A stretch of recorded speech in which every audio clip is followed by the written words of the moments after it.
কাশফুলকে বলা হয় শাশ্বত শুভ্রতার প্রতীক। শরতের আগমনে দেখা মেলে নয়ন জোড়ানো এ ফুলের। শুভ্রতার প্রতীক কাশফুলকে ঘিরে এবার রংপুরে হয়ে গেল শরৎ উৎসব। উৎসবকে ঘিরে আনন্দে মেতে ওঠে রংপুর, দিনাজপুর সহ এলাকার কয়েক হাজার দর্শনার্থী। বিস্তারিত দেখুন ডেস্ক রিপোর্টে।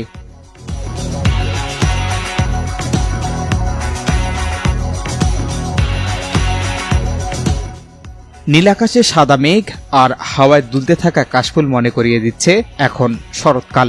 প্রতিবছর শরৎ এসে বাঙালির মনে দেয় শুভ্রতা।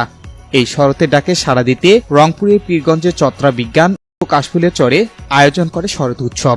উৎসব শুরু হয় আদিবাসী মেয়েদের নাচে গানে, পরে গ্রাম বাংলার ঐতিহ্যবাহী খেলা নৌকাবাইজ, ঘোড়দৌড়, ফুটবল সহ গ্রাম বাংলা হারানো নানা প্রকার খেলার মধ্য দিয়ে উদযাপন হয় শরৎ উৎসবটি। উৎসবটি দেখতে রংপুর, দিনাজপুর সহ আশপাশের কয়েকটি গ্রামের কয়েক হাজার দর্শনার্থী আসেন। এমন উৎসবে অংশগ্রহণ করতে পেরে খুশি দর্শনার্থীরা।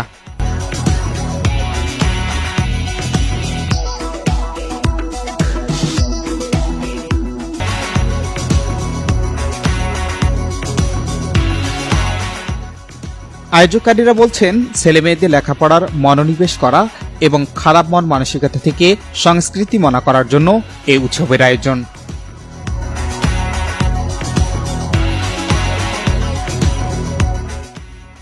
শরৎকে বলা হয় শুভ্রতার প্রতীক।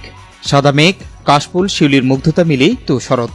শরতের এই শুভ্রতা ছড়িয়ে পড়ুক সকল বাঙালির অভ্যন্তরে, এমনটাই প্রত্যাশা